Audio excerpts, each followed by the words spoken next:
I turned 70 this autumn, and the older I become, the more I understand that comfort has very little to do with our financial situation. I used to believe that a more pleasant existence would follow from hard work and increased income, but I've discovered something even more profound throughout the years. The true source of comfort is not what we purchase, but rather the way we live each day. I want to share a few easy things I've discovered today. Ways to spend less without giving up the things that make life seem full. I'm not here to give lectures. I'm here to share the lessons I've learnt from life, from one individual who has experienced it to another who is still on the journey. One house, a cozy nest rather than a pricey cage. I had nothing except hope and a used toolbox when I purchased this house more than 40 years ago. It was a modest, two-bedroom home with a temperamental old heater and creaking floors. However, it was the prospect of stability that appealed to me. I raised my children here, shared innumerable dinners, fixed roof holes, and observed the changing of the seasons from the same front porch over the years. This house evolved beyond a place to live. It become an anchor for me. However, as I grew older, I became aware of something. The once comfortable home was gradually getting more expensive to maintain. Winter heating expenses, summer air conditioning bills, water bills, and energy bills all began to mount up. I recall a certain winter in 1987 when Ohio experienced a more severe cold snap than anyone had anticipated. My heating cost almost doubled in January of that year. I wondered how I was going to handle it as I sat at the kitchen table and stared at it. Even though I was still employed at the time, we weren't exactly wealthy. So I did what I knew how to do. I took a peek around to see what I could do. I gained a lot of knowledge that winter. Although I couldn't afford to replace the furnace, I could purchase weather stripping. I personally sealed the windows and doors. To keep the frigid air out, I hung heavy curtains that I acquired at a rummage sale. I wrapped up old towels and pressed them up against door bottoms. My children assisted. They didn't realize we were saving money to keep the lights on. They just saw it as a fun weekend activity. And I was pleased to see that the cost for the following month was less. We made the house work for us, not simply because we saved money. I still adhere to those routines at the age of 70. Energy-efficient light bulbs are what I use. Every fall, I check for drafts around windows and doors and set the thermostat to a timer. These minor changes are now a part of my daily routine. Because I'm cheap, I don't do it. I do this because I understand how important it is to stretch a dollar without compromising comfort. You see, adding more isn't always necessary for comfort. Sometimes it's about living with only what you need, tightening what's loose, and getting rid of waste. Despite not having a magazine-like appearance, my living space is quiet, cozy, and serene. I find great solace in that. In actuality, we may feel comfortable in our houses without investing thousands of dollars in upgrades or expensive appliances. All we have to do is make deliberate decisions. The house seems cozier and the bill is a little less harsh with a little insulation here and a smart thermostat there. If you're like me, you've put in too much labor for too long to be anxious every time your electricity bill comes in. I therefore urge you to look around your house. What minor adjustments could make this area more manageable, effective, and still feel like home? You'd be amazed at how much tranquility can be achieved with a small amount of work. 2, not by themselves, but cooking for one. The kitchen became incredibly silent after my wife went away. I couldn't force myself to make anything but canned soup or toast for months. Making a whole meal for myself seemed like too much work. I reasoned that if there was nobody on the other side of the table, what was the point? However, my granddaughter stopped by one afternoon.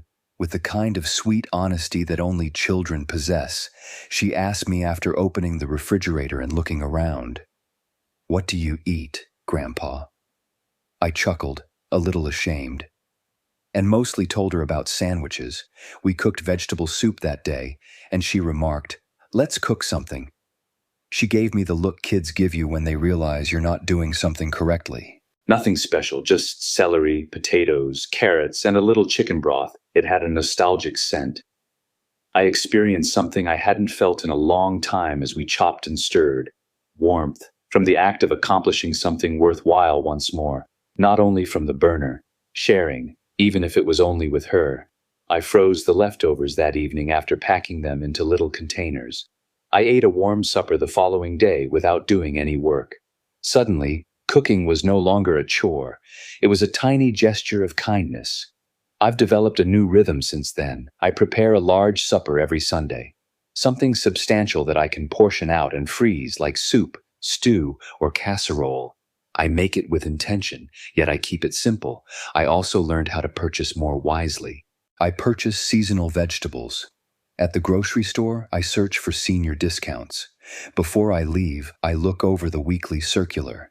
These small routines not only helped me save money over time, but they also restored my sense of control.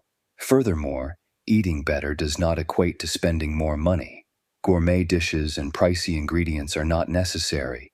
Basic necessities, some preparation, and possibly a slow cooker are required.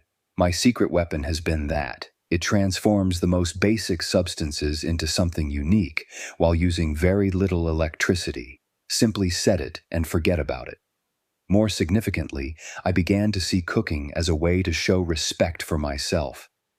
I'm not merely nourishing my body. I'm telling myself that the effort is worthwhile. I raised a family, took care of others, and helped everyone for years. Now, preparing a healthy lunch for myself is a subtle way for me to express that I am still important. I want you to keep this in mind if you live alone. A warm dinner, a full plate, and the time required to cook it are still worthwhile. Cooking by yourself doesn't have to be lonely. As a matter of fact, it can turn into a tiny everyday act of happiness. 3. Live more, drive less. I used to enjoy driving when I was younger. There was something about the broad road ahead, the music blaring, and the windows down. I used to take the long route home just for fun back then. I felt liberated, as like I could explore the world. But as time went on, things evolved. The cost of petrol increased. My reflexes slowed down.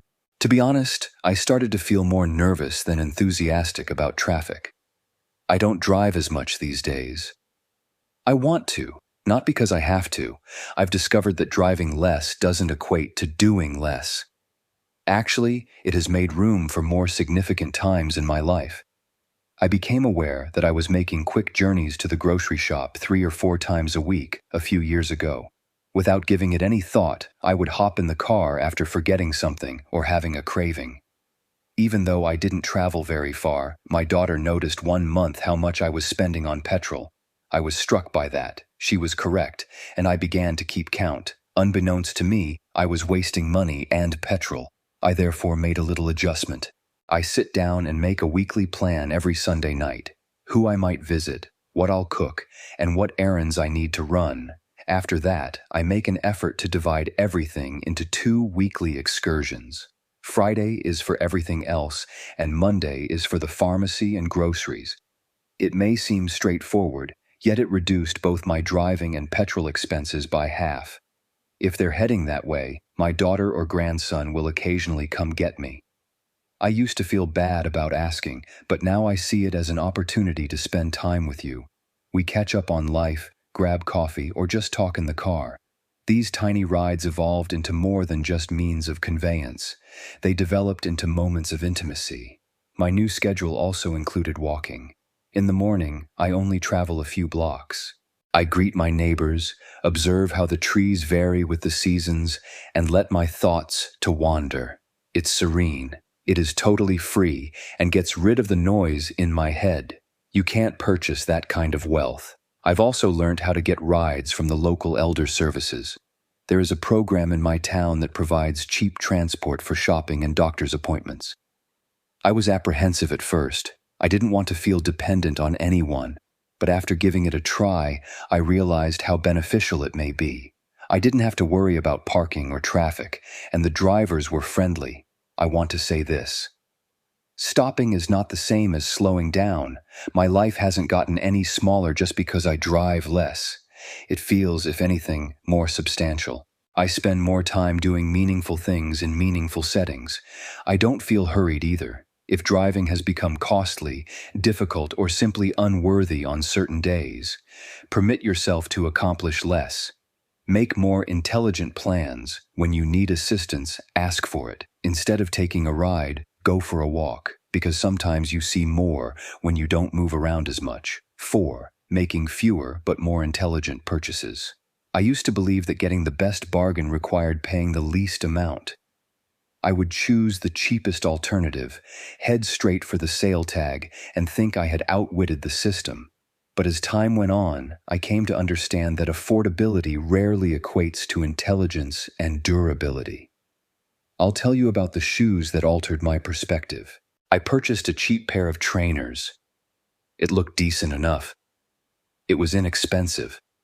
However, the sole broke apart after 2 months. I had to purchase one pair, then another. My kid finally remarked, "Dad, maybe it's time to invest in something better," after the third one failed, so I did. I purchased a pair that was made to last, spending around $30 more than normal. That was 4 years ago. I continue to wear them. I learned something from that. Purchasing inexpensively might occasionally result in long-term costs. I now ask myself 3 questions before purchasing anything, especially if it's something I'll use frequently. First, am I truly in need of it? Will it last? 2. Thirdly, does it genuinely make my life better? I wait if the answer is unclear. Most of the time, I come to the conclusion that I didn't actually need it. Additionally, I've learned how to use tools that make shopping more intelligent. I was exposed to a few websites and applications via my granddaughter. Things like Rakuten, which offers you a small refund on purchases, or Honey, which automatically locates coupons when you shop online. Even if it's just a few dollars here and there, it adds up over time. It also gives me the impression that I'm somewhat outperforming the system. I look for discounts, particularly those for senior citizens. Surprisingly, the AAP card has been helpful. I receive savings on prescription drugs, groceries, and even dining out. I used to disregard such kinds of things because I believed they weren't worth the hassle. But now I recognize them as tools. Additionally, tools are only useful if you make use of them. Waiting a full day before making any non-essential purchases is another habit I developed. I don't always buy things I want when I see them in stores or online. I return home, give it some thought, and decide the following day if I still want it.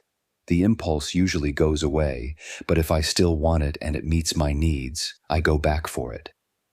Over the years, that pause has saved me hundreds of dollars. You know, making thoughtful purchases gives you a sense of pride.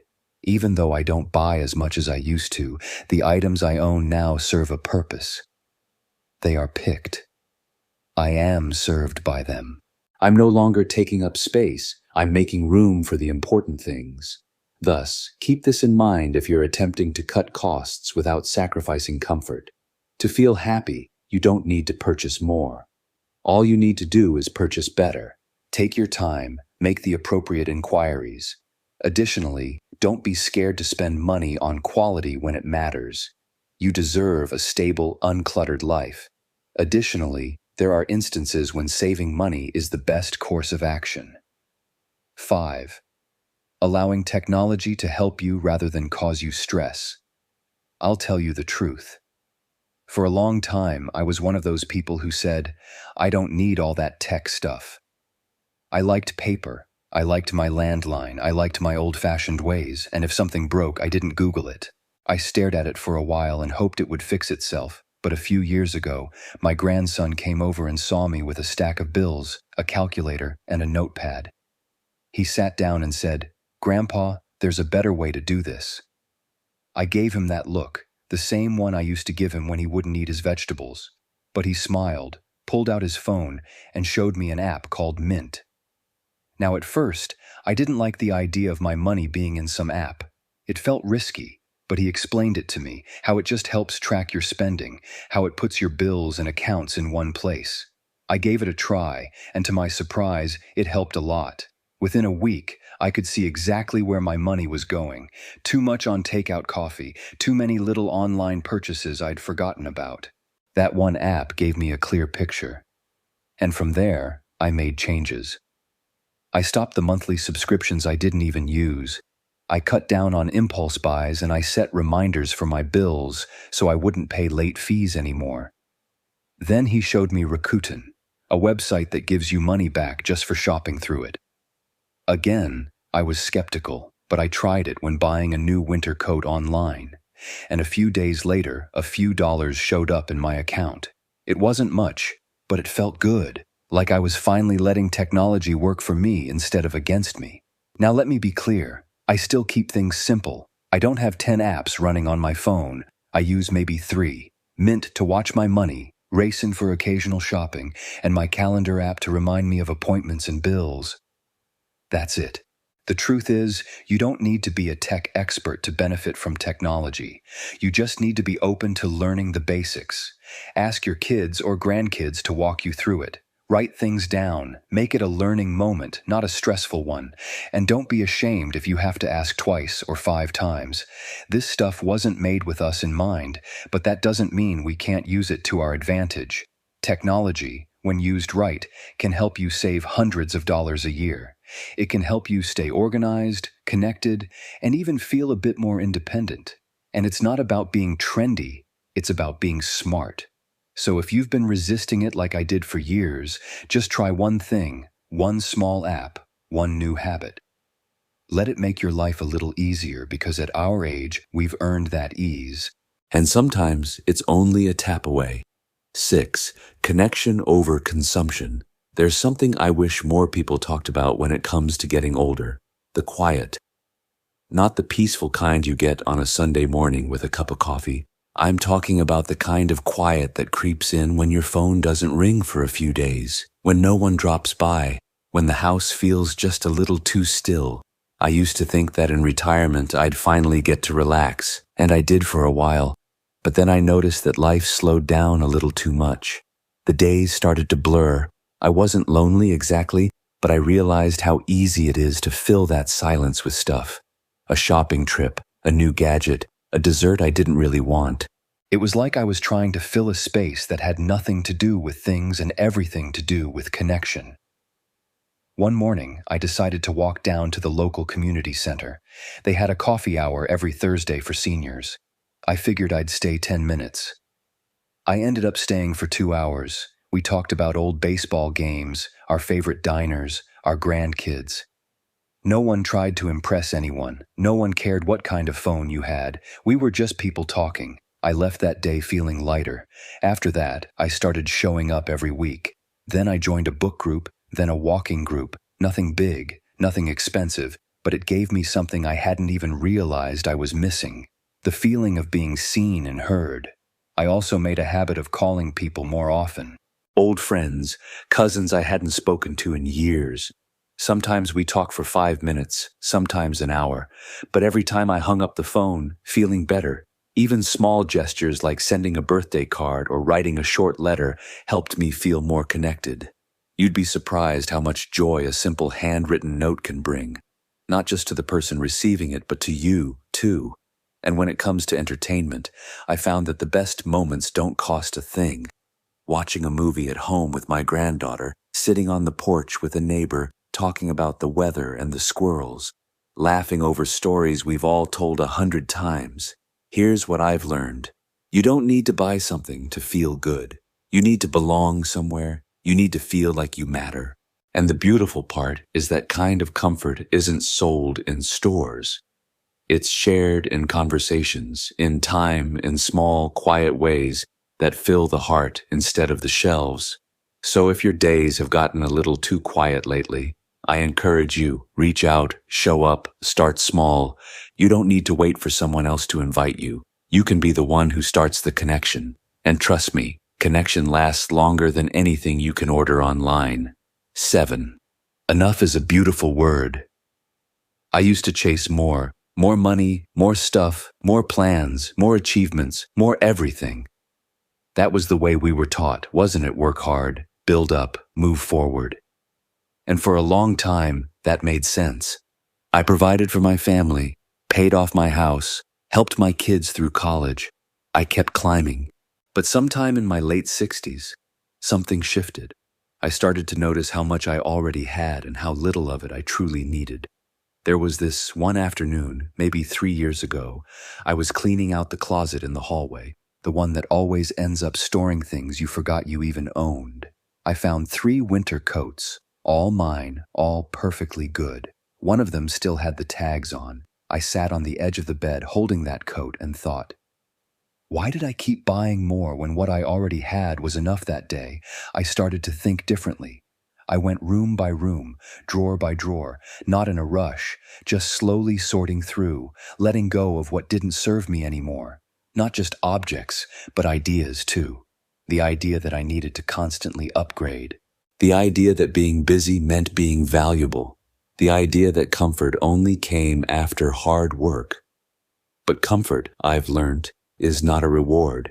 It's a choice. And enough is not settling. It's arriving. It's finally getting to the place where you can look around and say, this is good. I own this. This is sufficient.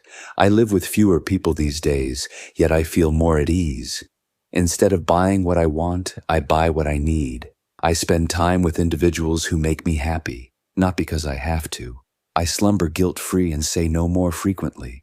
Oddly enough, I feel that my life is bigger since I'm living smaller.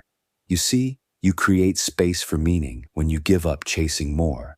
In the morning, you hear the bird song. You prepare breakfast slowly. Your days are not hurried. They are inhabited by you. So let me tell you something. If the thought of making cuts is overwhelming you, nothing is being given up by you. You're making progress. Enough may be the most beautiful phrase you'll ever live by, and you're gaining freedom, clarity, and thankfulness. A silent thank you. I want to thank you if you're still paying attention, not just for lending me your time, but also for allowing me to share this portion of my trip with you. I believe I know all the solutions, which is why I didn't share these stories. They are real, which is why I shared them. Since I am a part of them, because there's a chance that something in my narrative resembles something in yours. The world we live in demands that we continue to run, spend, and upgrade. However, I've discovered that life is not a race at the age of 70. It's a calm, deliberate stroll. I also value each quiet step more as I become older. Therefore, I hope you keep this in mind wherever you are in your own story, whether you're downsizing, adjusting, grieving, healing, or simply trying to figure things out. Living simply doesn't have to mean sacrificing comfort. Spending more doesn't make you feel wealthy. All you need to do is focus on what really counts. Look after yourself. You deserve that.